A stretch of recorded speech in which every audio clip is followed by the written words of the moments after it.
Now, Rohingya refugees who have relocated to Bhasan Char Island in Bangladesh are now able to move freely outside the camps.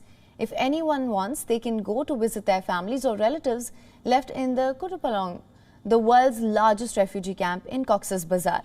Due to the government's new strategy, many are now interested in relocating from the Kutupalong camp to Bhasan Char. However, some are fearing drugs, terrorism, illegal smuggling. Take a look at this ground report from our Bangladesh correspondent Lakmina Jasmine Soma. Mohammad Ibrahim, an 18-year-old youth. He left his parents and family at the Kutupalong Rohingya camp in Cox's Bazar and came to Bhasan Char alone. He's returning to his family after 1 year. I feel very good to see my parents after a long time. It would be great for me if I could bring them here. I would not have gone to Cox's Bazar camp if my father and mother were here today. There are many more like Ibrahim on the ship of the Bangladesh Navy from Bhasan Char to Chittagong. He was born on this Bhasan Char Island and has been here since birth. Today he is going to Kutupalong camp to see his grandparents. I'm going to explain to my brothers, sisters, uncles and aunts. I will tell them that they can live here with security and dignity. The government wants to relocate 1 lakh Rohingya to Bhasan Char to reduce the pressure from the Rohingya camp in Cox's Bazar.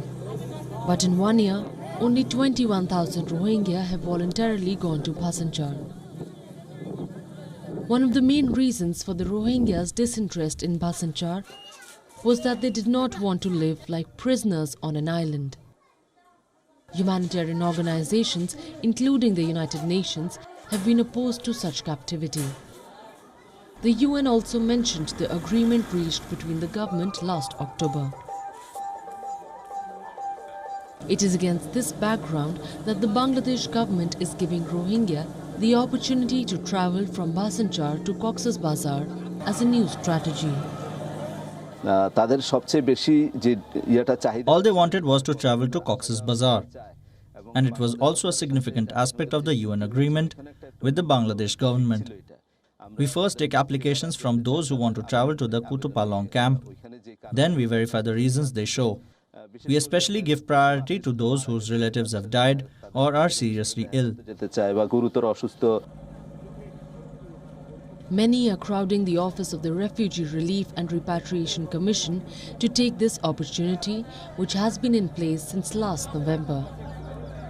Meanwhile, about 2,000 Rohingya have applied to go to Cox's Bazar. And in the last 2 months, at least 500 Rohingya have travelled between Bhasan Char and Cox's Bazar.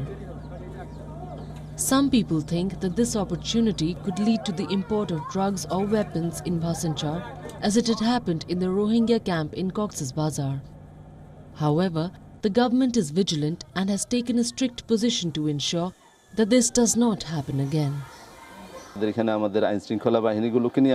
We meet every month with the law enforcement agencies here. They are strictly instructed to search their luggage thoroughly so that they do not carry any illicit drugs or weapons.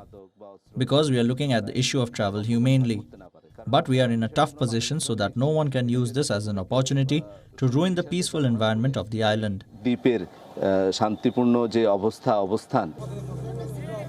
Last week, about 150 Rohingya returned to their families in Cox's Bazar on a naval ship. These people are so happy today because after a long wait, they are going to visit their friends, family and relatives. If this arrangement continues, many will be interested in relocating from Cox's Bazar Rohingya camp to Bhasan Char. This is Lakmina Jasmine Soma for WION in Noakhali. WION is now available in your country. Download the app now. Get all the news on the move.